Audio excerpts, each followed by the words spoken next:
Hello and welcome to Midday Prime. Over the next 1 hour, we will bring you all the stories and updates from India and the world. We will update you about the happenings in the world of business and sports, and we'll get you some interesting stories that are making headlines. But first up are headlines at this point in time. We will also be focusing on the inauguration of Bengaluru Tech Summit by Prime Minister Narendra Modi, the COVID-19 situation in Delhi, and a major encounter in J&K in which security forces have succeeded in eliminating all 4 terrorists. First up, the big news. Prime Minister Narendra Modi virtually inaugurates 23rd edition of Bengaluru Tech Summit, says Digital India has become a way of life, says resilience of technology sector was seen during the pandemic, asserts India is uniquely positioned to leap ahead in the information era.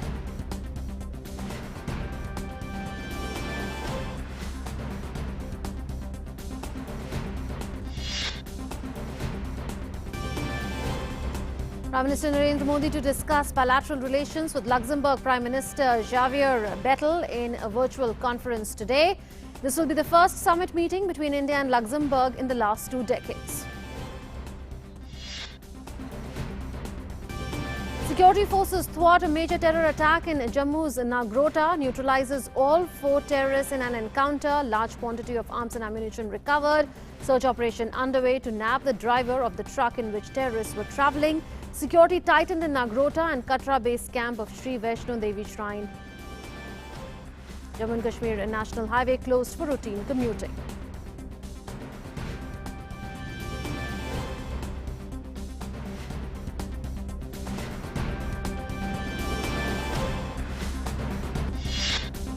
India ramps up its fight against COVID-19 with recovery rate touching 93.58%. Active cases continue to be below 5 lakh at just 5% of the total cases.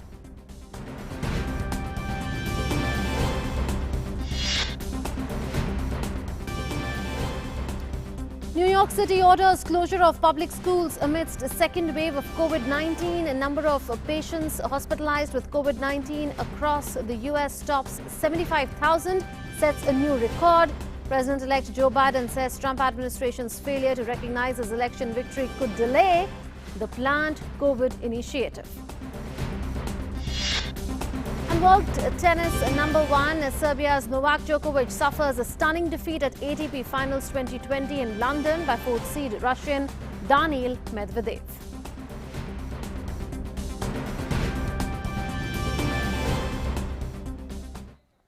Let's begin with the big news at this hour.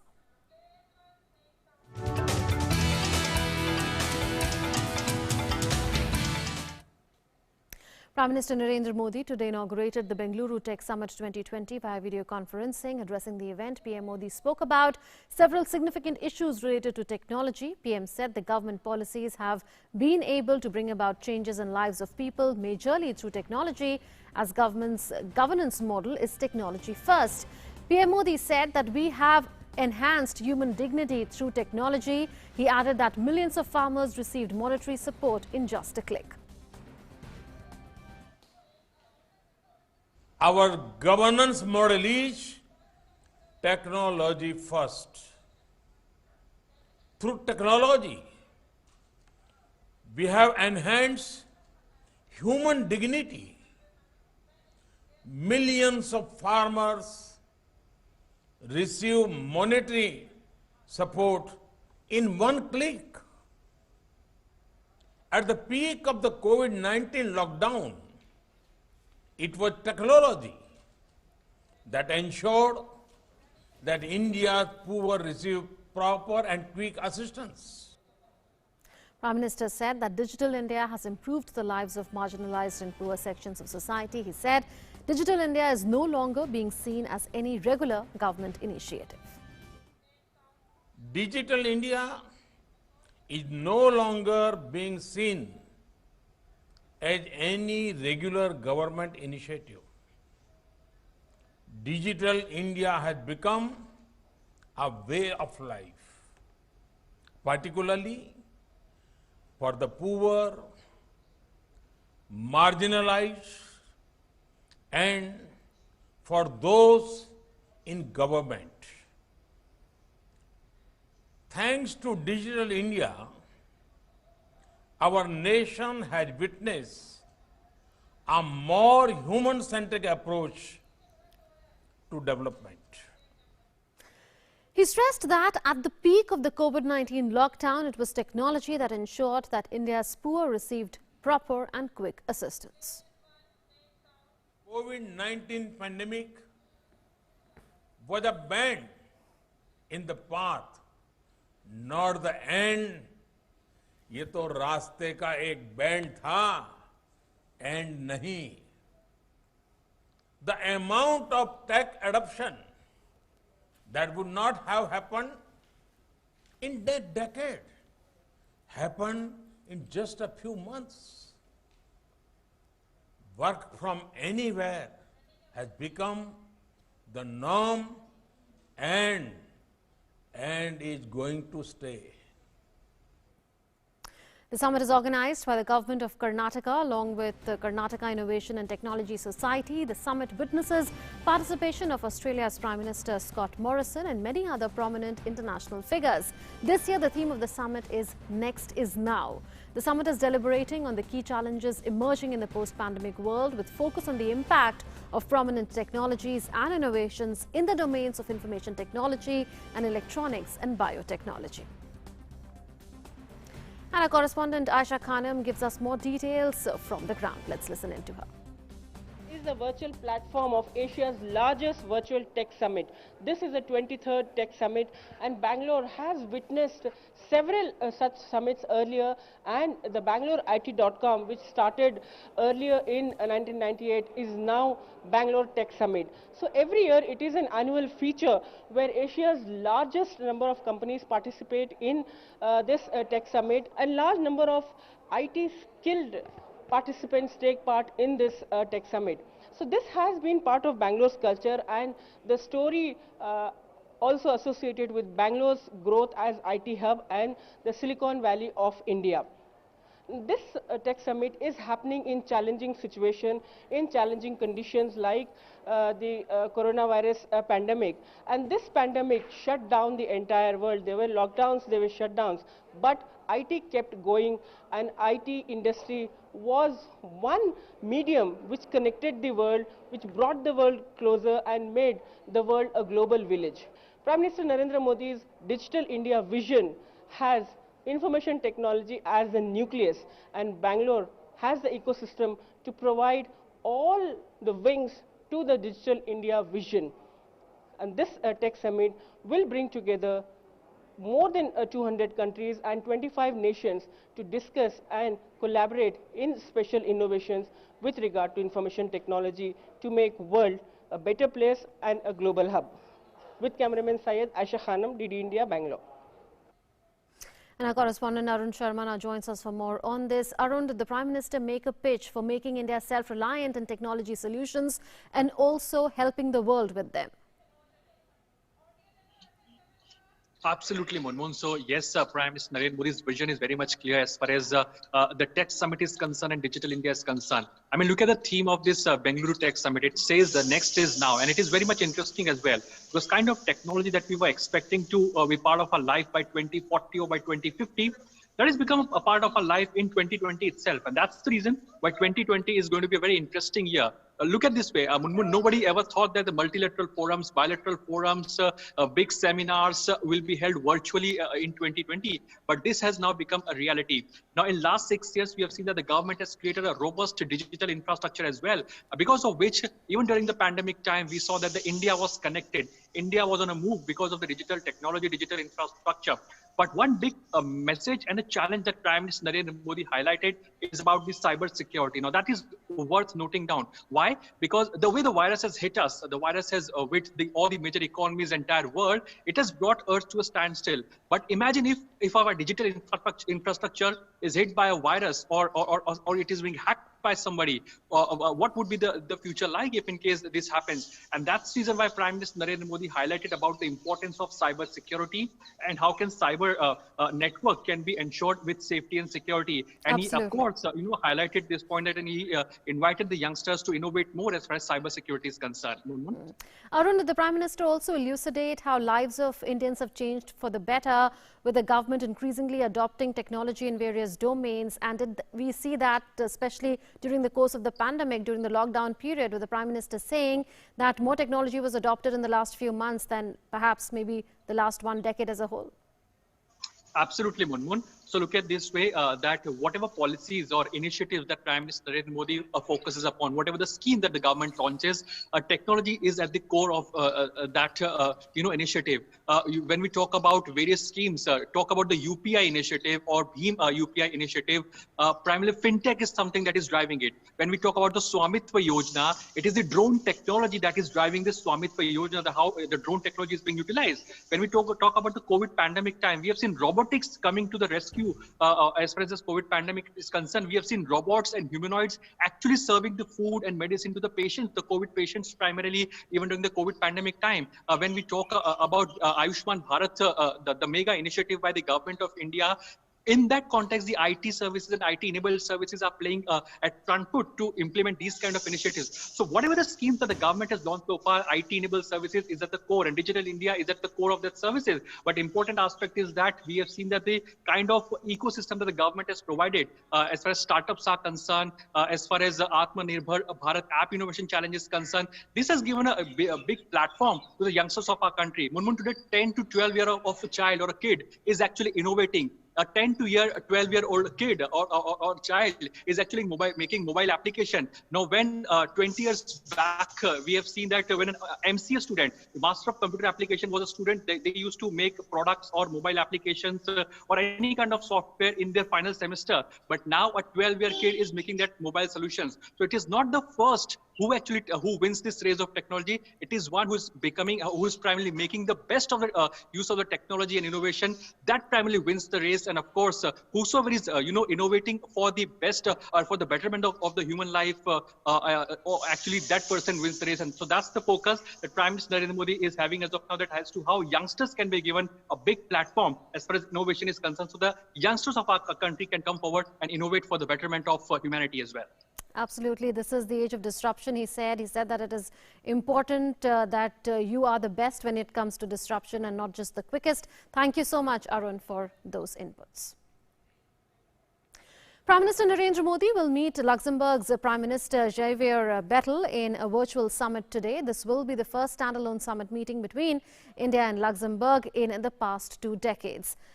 The two Prime Ministers have met previously on 3 occasions. The leaders will discuss the entire spectrum of the bilateral relationship, including strengthening of India-Luxembourg cooperation in the post-COVID world. They will also exchange views on international and global issues of mutual interest. India and Luxembourg have continued to maintain high-level exchanges in the recent past. So they'll be focusing on post-COVID cooperation, and international and global issues of mutual interest are also set to be discussed. The first summit-level meeting taking place between India and Luxembourg in 2 decades, and that's why it becomes quite significant. Let's move on now to our developing story.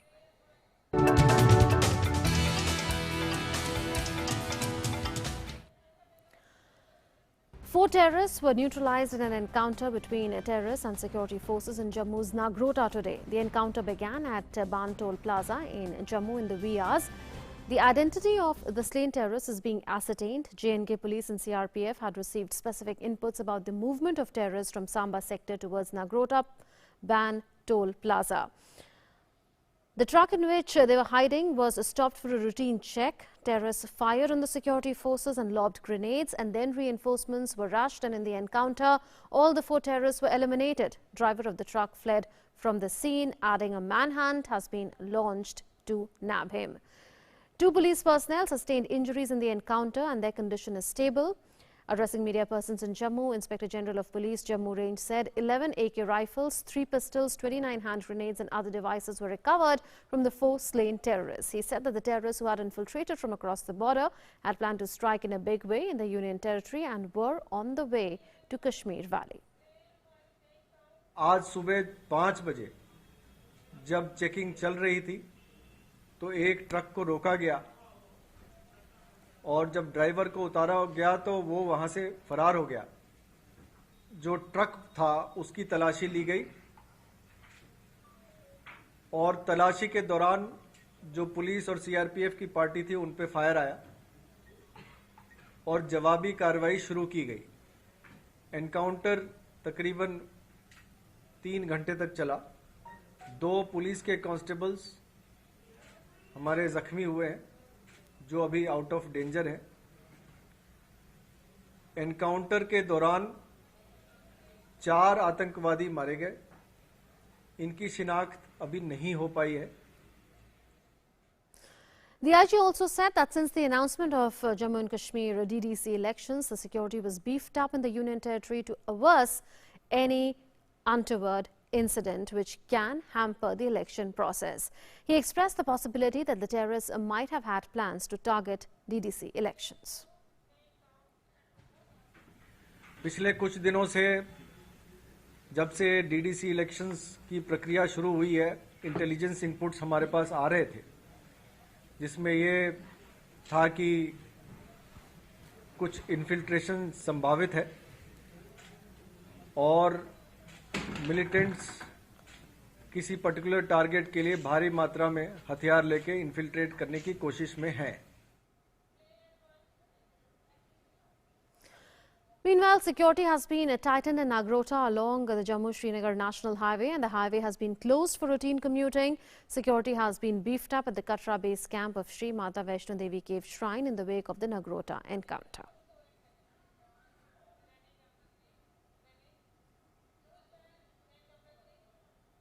Meanwhile, preparations are underway in Rajouri for the upcoming District Development Council election, which will be conducted in 8 phases between the 28th of November and the 19th of December. Voting will be held in Rajouri on 28th November.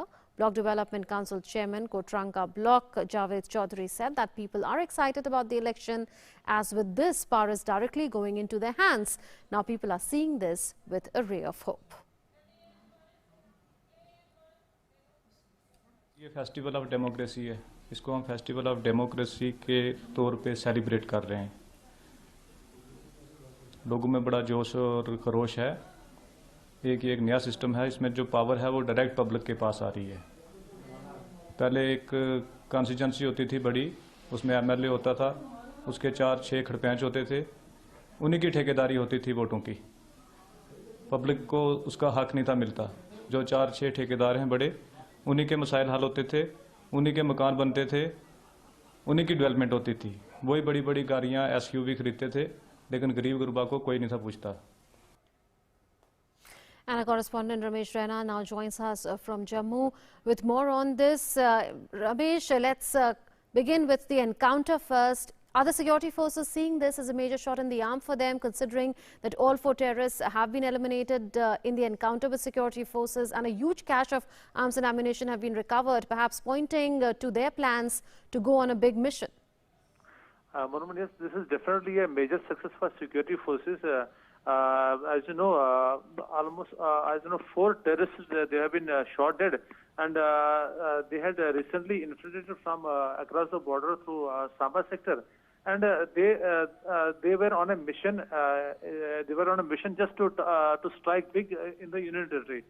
The quantum of arms and ammunition recovered from them, around 11 AK-47 rifles and 29 grenades and other ammunition. It clearly indicates that they were on a big mission, and they were on a big mission. They had to carry out some bigger terror act. But our alert police and security forces, they somehow thwarted their plan. One month. Ramesh, were security forces on their guard in the run-up to the DDC polls, and did they act on a tip-off that terrorists could have infiltrated? Yes. See, after this encounter ended, IGP he addressed a media person. He said that they had specific input about that some terrorists they may infiltrate from across the border. And since the announcement of these district development elections, which are being held for the first time in the Union Territory, Pakistan is frustrated, and day in and day out it is indulging in ceasefire violation, targeting civilian areas in our Indian forward posts, and the plan is simply just to infiltrate maximum number of terrorists into this side before the onset, before this winter sets in. So the plan was to just disturb these district development council elections, But since we had some, our security forces had some intelligence inputs, they neutralized these militants before they could strike in a big way in the Union Territory. And has the identity of these terrorists been ascertained? Is the driver still on the run? Driver has fled from the scene. A massive manhunt has been launched to nab him. So far as the group is concerned, they are believed to be of this Jaish-e-Mohammed group, but their identity is still being ascertained. Right, Ramesh, giving us the details of the encounter that lasted around 3 hours. It started in the wee hours in Jammu on the Jammu-Srinagar highway, which has been closed for commuting as of now. And at the same time, people are looking forward to the DDC polls, which these terrorists wanted to disrupt. Thank you, Ramesh, for bringing us those inputs. And the news just coming in, an encounter has begun at Parigam area of Pulwama. Police and security forces are carrying out the operation. More details are awaited. Well, let's now move on to National Prime.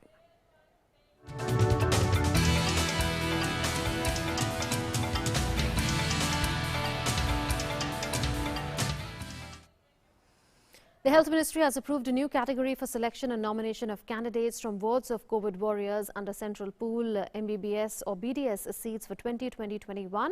Addressing media persons, Union Health Minister Dr. Harshvardhan announced that 5 Central Pool MBBS seats have been reserved for this category for the academic year 2020-21. Children of all COVID warriors, including ASHA workers working on ground and nurses and doctors, will stand to benefit. They will be enrolled on the basis of merit. Dr. Harshvardhan said that this is a tribute to those who have served selflessly.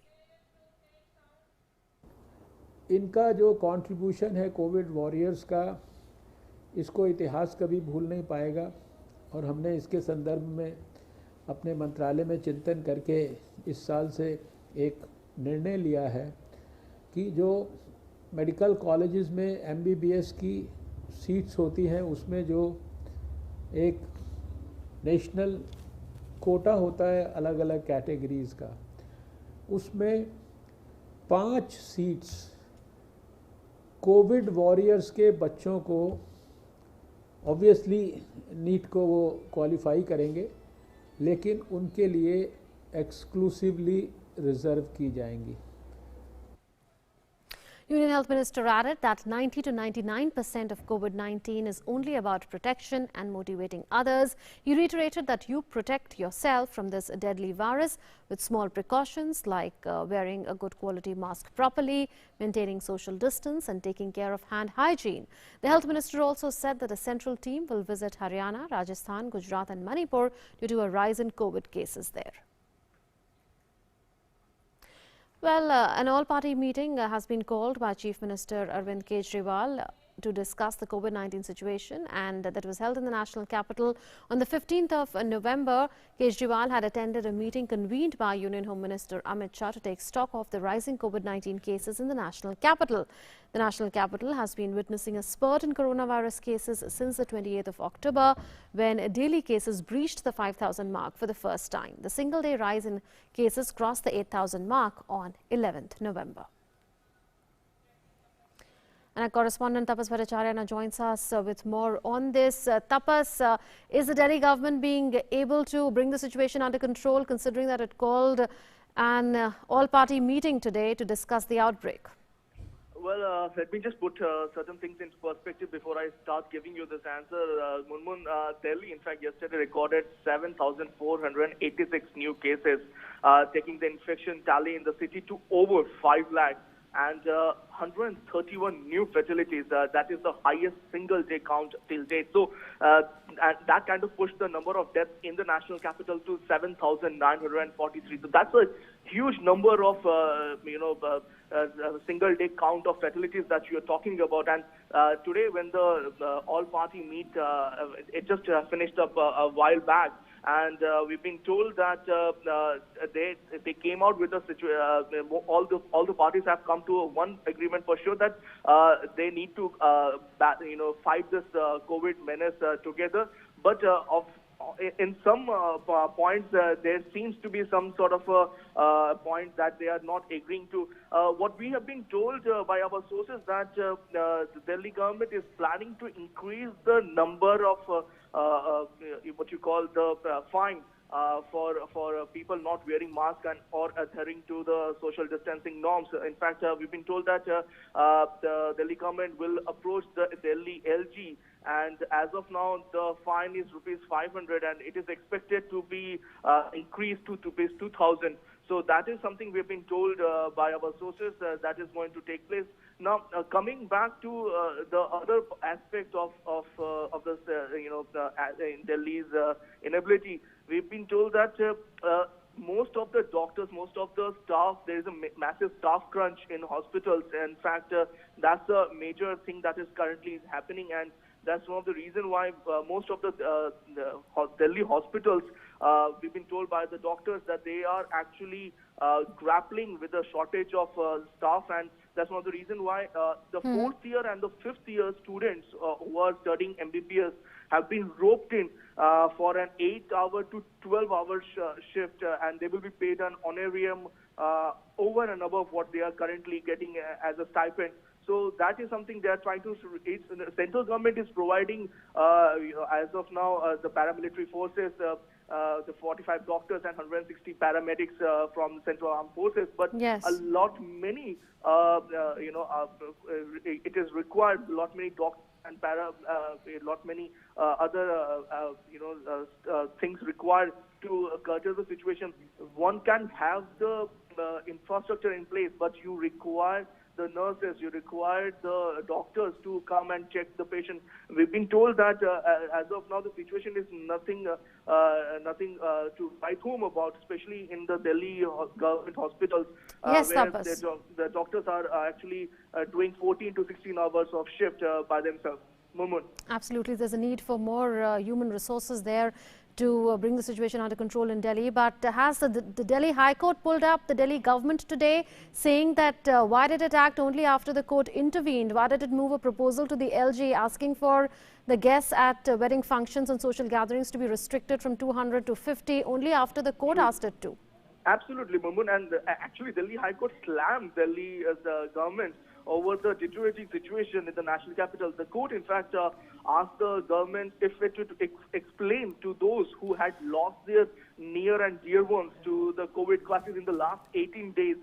In fact, if I may use the quotes that have come, and the situation, the there are two the two judges bench who have actually made a scathing remark against the Delhi government. In fact, they said that you were shaken out of slumber. Tapas, if I may intervene here, there's news that we are being told now that there's a fine of 2,000 rupees that have been imposed in Delhi for not wearing masks. Yeah, I just told you that part, that my sources were saying that Delhi government has going to approach Delhi LG that they should increase the fine. Right now, currently the fine is rupees 500 for first-time offence, and then it will be increased to 1,000 in the next subsequent offences. But it has been we've been told that they're going to increase the fine to rupees 2,000. So 2,000 will be the first-time offence fine, and subsequently it will be increased further. It is still not officially done. The Delhi government is going to approach the Delhi LG for an official order of that, and that is where it's going to come. Now, coming back to the Delhi High Court's point, the Delhi High Court actually quite strongly said that why did you have to wait for 18 days to restrict the number of attendees at wedding? So that is actually a kind of a scathing remark on the Delhi government's inability in many ways to curtail the situation. Remember, we've been seeing a spike in the cases in the national capital. In fact, last week, almost 225 shopkeepers were tested across 3 major markets, and out of that, 41 tested positive. And because of that, we've seen that almost 11th of November, there is a major peak of more than 8,500 cases that took place. Even after all these things were going on, it seems that the Delhi government didn't take things under their control, and only after the union government with its November 15 meeting with all the stakeholders, that it seems that everybody came on board to fight this particular this particular phase of COVID outbreak in the national capital. Munmun. Absolutely. So there's a greater sense of seriousness only after the November 15th meeting where Home Minister Amit Shah took stock. Well, thank you, Tapas, for having joined us with those updates.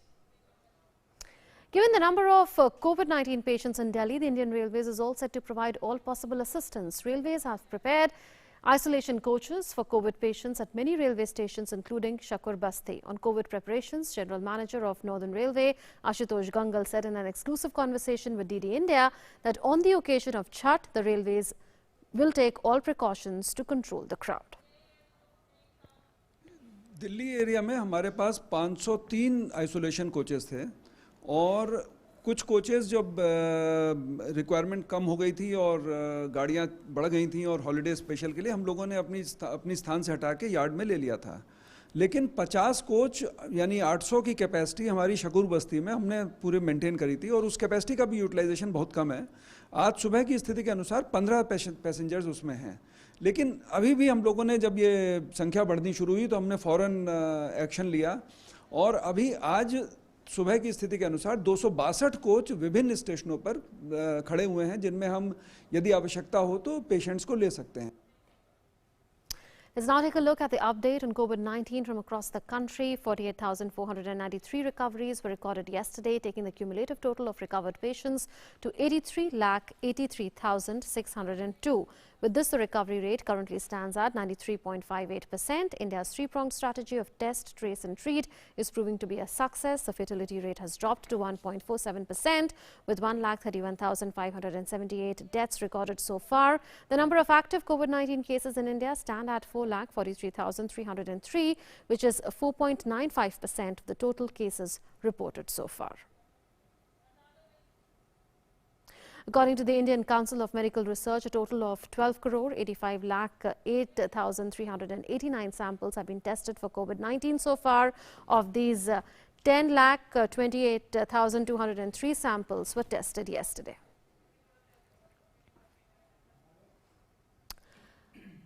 So in terms of testing, India is doing exceedingly well. In fact, it had crossed the 1 million or 10 lakh mark in August, and since then it has more or less maintained that trend. And we are also looking at days where more than 11 lakh tests have taken place in a single day.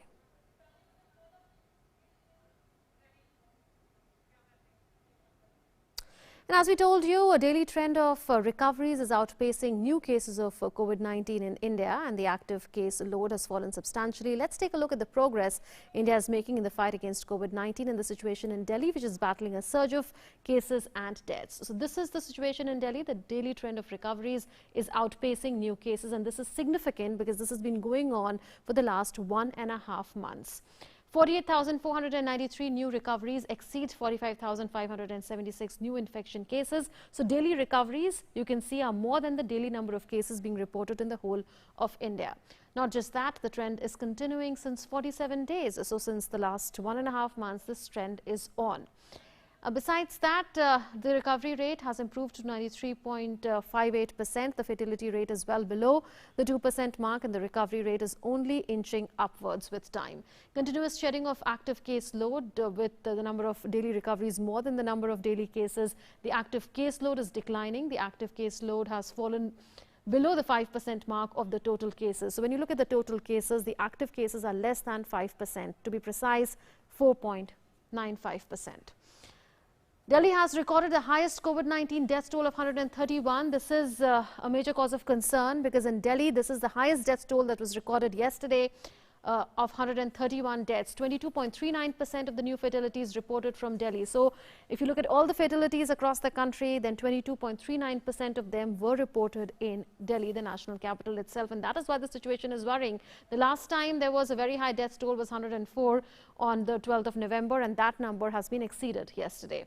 Delhi's tally of cases crosses the 5 lakh mark. So the overall tally, if you look, it has crossed the 5 lakh mark. And 7,486 fresh cases reported in the last 24 hours. This is what our reporter was also telling us. And this is, of course, the highest jump in terms of cases anywhere in India, including states and union territories. We'll tell you about that as well. Well, last 1 lakh took 15 days in Delhi. And that's because look at the number of days it took to move from 1 to 1 lakh. It was 126 days. And since then, we've seen that it's taken far fewer number of days to move from 1 lakh to the other. 1 lakh to 2 lakh took 65 days. So it took lesser time than the first case to the 1 lakh case. Let's take a look at how many days it took to move from 2 lakh to 3 lakh cases in Delhi. Just 29 days. So over time, we are looking at how cases are increasing at a fast pace, and this is reflected in numbers. The move from 3 lakh to 4 lakh cases in Delhi took just 26 days. And now will come the next number, and that is the move from 4 lakh to 5 lakh cases. It just took 15 days to move from 4 lakh to 5 lakh in Delhi. And that is why the situation becomes worrying, and that is why the November 15th meeting, which was chaired by Home Minister Amit Shah, becomes important. 77% of new cases in 10 states and union territories. And look at where Delhi is. It is at 7,486 cases in the last 24 hours. So highest cases compared to even Kerala, Maharashtra, West Bengal, Haryana, Uttar Pradesh, Rajasthan, Chhattisgarh, Karnataka and Tamil Nadu. This is about the cases in the last 24 hours. Let's look at the next plate now, and that will show you the deaths in the last 24 hours. And look at where Delhi is. It's peaking at 131, followed by Maharashtra, followed by West Bengal, followed by Punjab, followed by Haryana. Then comes Uttar Pradesh, then Kerala, then Chhattisgarh, Karnataka and Tamil Nadu. So the numbers speak for themselves, the cases in the last 24 hours and the cases fatalities, in fact, in the last 24 hours, highest in Delhi in the whole of India, in any state and union territory. Well, Dr. Sanjay K. Rai, who's a Professor Community Medicine and Principal Investigator COVID-19 Vaccine Trial in AIIMS, is joining us. Dr. Rai, welcome to Midday Prime. Your thoughts on why the situation is so bad in Delhi that we are seeing the highest daily cases and daily fatalities in the National Capital Region compared to anywhere else in the country? Okay. So we'll try and go across to Dr. Sanjay Rai, but we are telling you that today an all-party meeting was called by Chief Minister of Delhi, Arvind Kejriwal, in order to take stock of the situation as far as the outbreak in Delhi is concerned. There is a surge of COVID-19 cases that is taking place in Delhi. Delhi is recording the highest daily number of cases and daily number of fatalities compared to any other state and union territory. This was visible yesterday. In the last 24 hours, the death toll in Delhi was 131. That's the highest that Delhi has ever seen. You know, having said that, the Delhi High Court has also pulled up the Delhi government, saying that why did it act on reducing the number of people allowed in wedding functions and social gatherings from 200 to 50 only after the Delhi High Court intervened, and why not earlier? So there's a rap on the knuckles that the Delhi government has got from the Delhi High Court. Not just that, there's a proposal now that Kejriwal government has moved to the Lieutenant Governor of Delhi as per sources, and our reporter informed us that the proposal is that you now increase the fine on not wearing masks in Delhi from 500 to 2,000. So more steps being taken now, the turning point being the 15th of November meeting, in which several measures were taken, that in which the Union Home Minister Amit Shah had taken stock of the situation in the national capital, and after that many armed forces doctors were flown in, and special arrangements are being made in order to ensure that there are more ICU beds, there are more equipments in place to fight this pandemic, because lack of availability of beds in private hospitals, particularly in Delhi, was a major cause of concern. But if you look at the overall national picture, it's a brighter picture, because we are aware that there's a downward trajectory of cases more or less in India, and also of fatalities. Well, the recovery rate has gone past the 92% mark. The fatality rate is well below the 2% mark, and that is why India seems to be succeeding in the fight against COVID-19. But the third wave of cases in Delhi is worrying the centre as well as the Delhi government, and now various steps are being taken in order to bring that situation under control. Delhi is the worst performer in terms of daily number of cases and daily fatalities, even worse than Maharashtra, Kerala, Gujarat, Haryana and several other states. But as far as testing is concerned, we are looking at very high testing taking place on a daily basis. In fact, the Noida administration only yesterday rolled out more testing along the borders of people who were coming from Delhi to Noida at border points, and this could well be extended to some metro stations as well. Well, let's move on now. Uttar Pradesh Chief Minister Yogi Adityanath today stressed that Congress's double standard has been exposed in Jammu and Kashmir. He questioned the Gupkar alliance, saying Congress's dual attitude towards Jammu and Kashmir is playing with national unity. He added that Congress leadership needs to clear party's stand on Gupkar Alliance and on Article 370. Listen in. Jammu Kashmir को लेकर के Congress party का जो दोहरा रवैया है,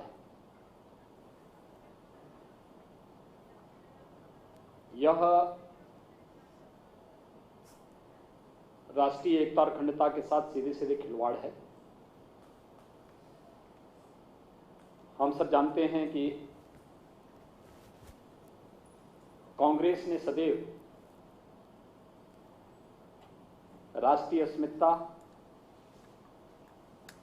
के साथ खिलवाड़ किया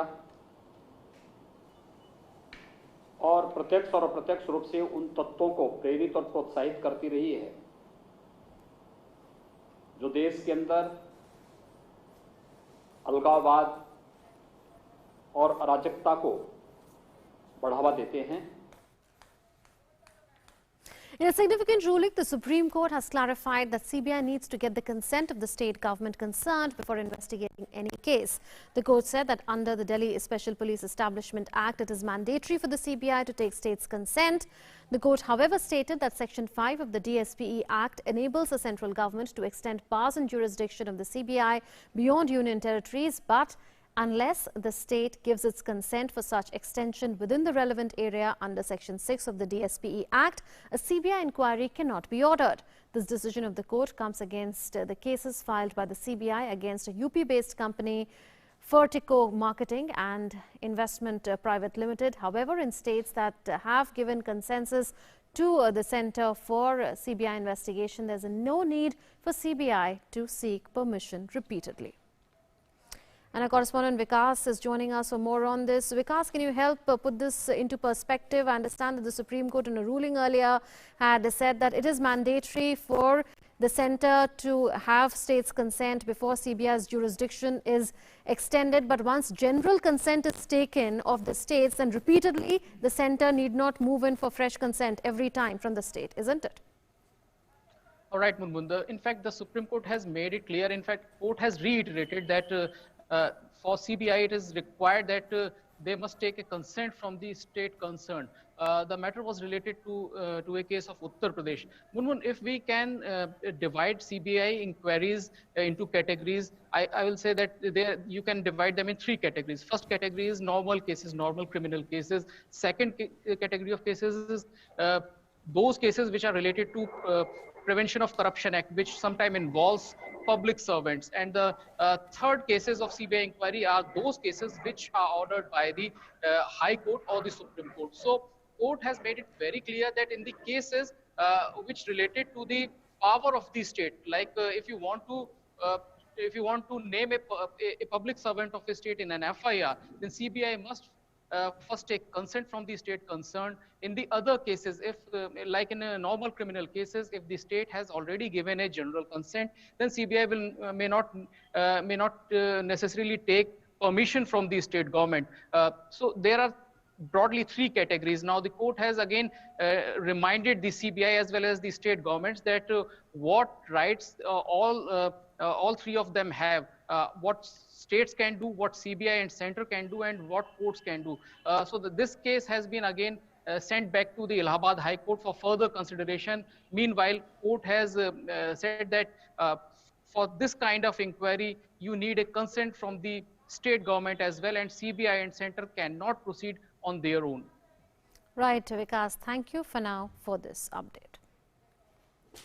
Today is World Toilet Day, and this year's theme of the World Toilet Day is Sustainable Sanitation and Climate Change. Prime Minister Narendra Modi highlighted the benefits of expanding toilet outreach across the country. In a tweet, he said, on World Toilet Day, India strengthens its resolve of toilet for all.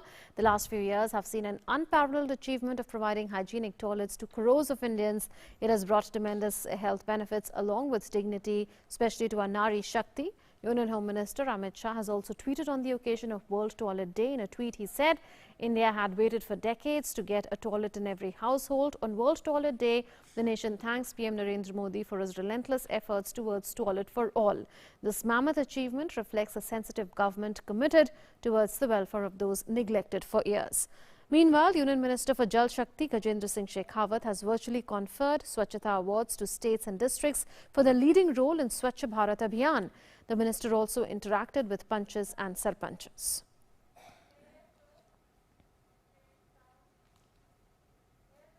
निर्माण और देश को स्वच्छ बनाने के संकल्प के साथ में जुटा। लाखों की संख्याओं में महिलाएं इस काम में ताकत के साथ में जुटी। लाखों की संख्या में मेसन्स जो है वो शौचालय के निर्माण के लिए काम में जुटे। 55,000 से ज्यादा महिलाओं ने रानी मिस्त्री की तरह एक नया टर्म जो है इस देश में पैदा हुआ। हमने कभी सोचा नहीं था कि देश में छोटे छोटे बच्चे मिलकर के इस स्वच्छता के बिहेवियर चेंज के कार्यक्रम में एक गार्ड की तरह, एक विजल ब्लोअर की तरह काम करेंगे। अनेक अनुभव आप सबके जीवन में आए होंगे जिनकी हमने कल्पना नहीं की होगी। ऐसे अकल्पनीय काम पिछले 5 साल में हुए और उस 5 साल में इस अकल्पनीय काम को करने के लिए जो जन आंदोलन खड़ा हुआ, तो जन आंदोलन की प्रेरणा के रूप में, कम्युनिकेटर इन चीफ के रूप में अपने व्यक्तित्व की विशालता का उपयोग देश के निर्माण के लिए करेंगे। इस संकल्प के साथ में हम सबके सामने हमारे प्रधानमंत्री आदरणीय नरेंद्र मोदी जी खड़े हुए। World Toilet Day is observed every year on the 19th of November. This day is marked to inspire action to tackle the global sanitation crisis. World Toilet Day exists to inform, engage and inspire people to take action toward achieving this goal.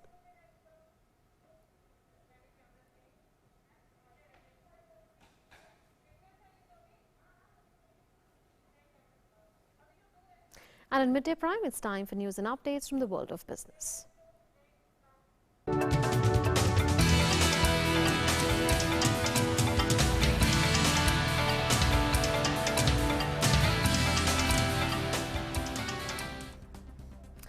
And my colleague Ajay Mishra joins us with Business Prime. Thanks very much. Welcome all to Business Prime, and let's start with the news just coming in. During the hearing on a loan moratorium case in the Supreme Court, the Solicitor General informed the Supreme Court that 52.7 billion rupees have been given to 131 million account under interest waiver plan. The government has subsidized compound interest for 6 months, moratorium for all loans up to 2 crore rupees. Solicitor General also listed out various measures taken by the Ministry of Finance and RBI. The Supreme Court also disposed of the plea of petitioners who are satisfied with the compound interest waiver. We are now joined by our correspondent Vikas for more on this. Vikas, when the centre has pleaded before the Supreme Court that it has already rolled out a plan to actually return the interest on interest for many account holders, almost all account holders. What is the case about now, and what is the final hearing from the Supreme Court?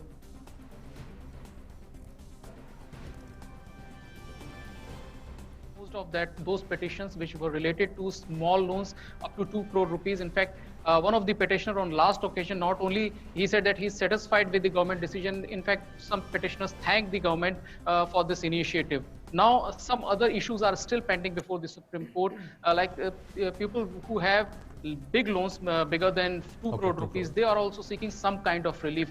Though the Solicitor General said that these things are related to fiscal policy and it should be left to the government to decide what kind of relief can be given, because earlier some petitions were demanding this kind of relief for everybody, for whatever be the amount of loan, this kind of waiver must be given to all. Those petitions were filed before the Supreme Court. So there are some issues still pending before the court. Apart from these loans, power producing companies are also seeking relief from the government. Though again the government was of the opinion that these companies should not be entertained under Article 32 petition, which were filed by those petitions which were filed by individuals. These companies must give their grievances or demands to the RBI, and government will look into it. So these issues are still pending for the further hearing. Now court will hear this matter on next week. But so far as the general issue, the bigger aspect was concerned, that those petitions have been disposed of by the Supreme Court, and now these petitions related to the companies and the large and the big loans, only these will be entertained by the Supreme Court in the next date of hearing, which is supposed to be next week. Thanks, Vikas, very much. So as far as the individual loans up to 2 crore rupees are concerned, the matter has been resolved. The domestic benchmark indices were trading in negative territory on Thursday due to sell-off in financial stocks such as HDFC Twins and ICICI Bank. S&P BSE Sensex was trading around 44,041 level, while Nifty was trading around 12,906 levels. The shares of budget airline SpiceJet soared as much as 13% to hit a high of 75 rupees on BSE. On Thursday, after US Federal Aviation Administration gave green signal to fly Boeing 737 MAX aircraft after 2 years of grounding. In the broader market, the S&P BSE small cap index was trading over 1% higher at 16,226 level, while the S&P BSE mid cap was up 0.8% at 16,474. Well, that's all in the business prime for today. For more news and updates, let's go back to Jammu. Thanks, Ajay, for that. And it's time in Midday Prime to take a short break. Keep watching DD News.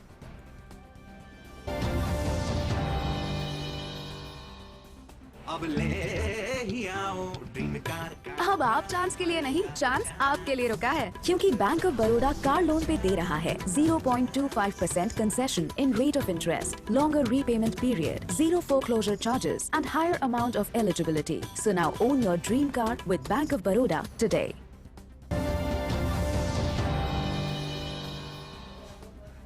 Welcome back. A look now at what's making news across the globe.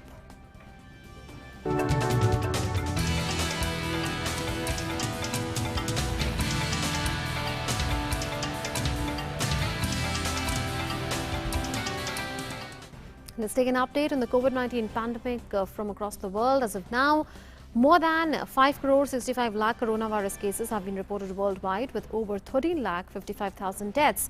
Over 3.93 crore people have recovered from the virus. The US continues to top the list among worst hit countries by the pandemic so far, with the highest number of infections. The US has crossed the 1 crore mark in terms of COVID-19 cases, recording over 1.18 crore cases of the virus, with the death toll surging past 2,56,000.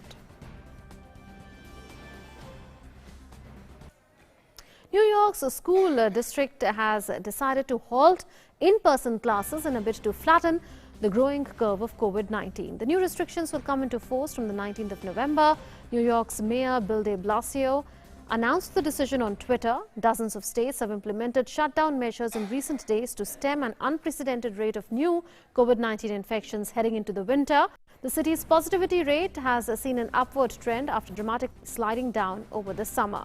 New York alone has more than 6,11,000 cases of COVID-19, adding to the cumulative tally of US to cross 1 crore 18 lakh. US President-elect Joe Biden on Wednesday warned that the Trump administration's failure to recognize his election victory could delay his planned initiative to aggressively fight the surging coronavirus. Biden, speaking on a conference call with frontline workers, pointed to the role of the General Services Administration, which normally recognizes a presidential candidate when it becomes clear who has won an election, so that a transition of power can begin. The United Arab Emirates has temporarily suspended the issuance of new visas to visitors from Pakistan and 11 other countries until further notice. The move is believed to have been taken in view of the second wave of COVID-19. However, the suspension would not apply on already issued visas. The other countries hit by the UAE government's fresh visa directives include Turkey, Iran, Yemen, Syria, Iraq, Somalia, Libya, Kenya and Afghanistan.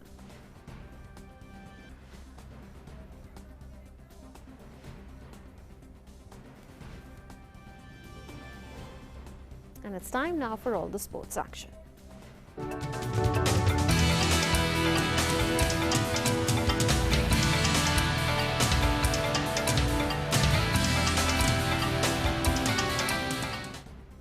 My colleague Sujitra joins us with all the sports buzz. Thank you, Munmu. Let's start with tennis. An error-prone Novak Djokovic was beaten for only the fourth time this year as Daniil Medvedev reached the semi-finals at the ATP Finals. The Serb hit 24 unforced errors and 5 double faults in a 3-6, 3-6 loss to fourth seed Medvedev in London. Medvedev now looks like a genuine title contender. World number 1 Djokovic can still qualify for the last 4 if he wins his final round-robin match against Alexander Zverev on Friday.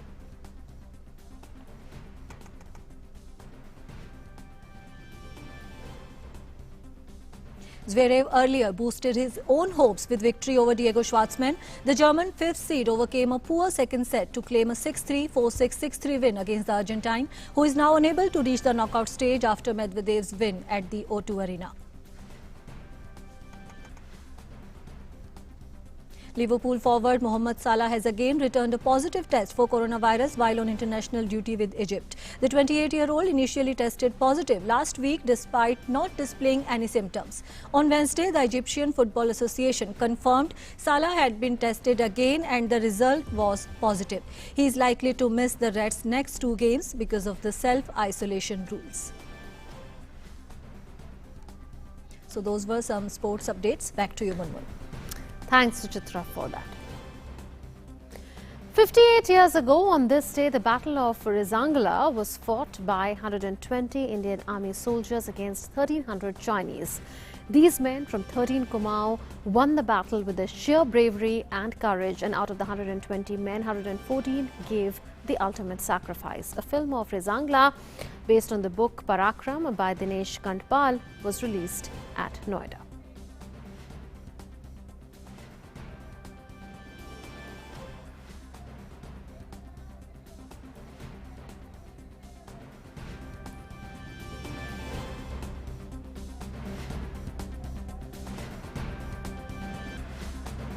Heroes of Rizangla have been honoured by way of this film based on the book Parakram.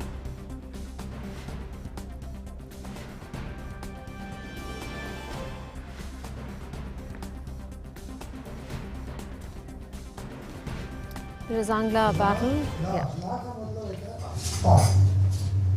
ये तकरीबन 16,000 foot की ऊंचाई पे रिजांग पास है।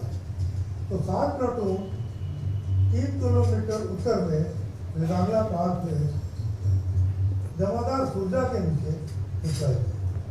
त्रिशूल तकरीबन 14,500 feet की ऊंचाई पर 40 फीट लंबा 8 से 6 किलोमीटर चौड़ा एक रेगिस्तान, समतल रेगिस्तान। So Indian soldiers who died in the line of duty in the Battle of Rizangla are being honoured through this film. That's it then in this edition of Midday Prime. But do remember to keep your masks on whenever you step out of your homes. Also remember that especially in Delhi there is a fine that is likely to go up from 500 to 2,000. So in your best interest and in the best interest of the community around you, keep wearing your mask whenever you step out and be part of Doordarshan's Mask Up India campaign. Namaskar.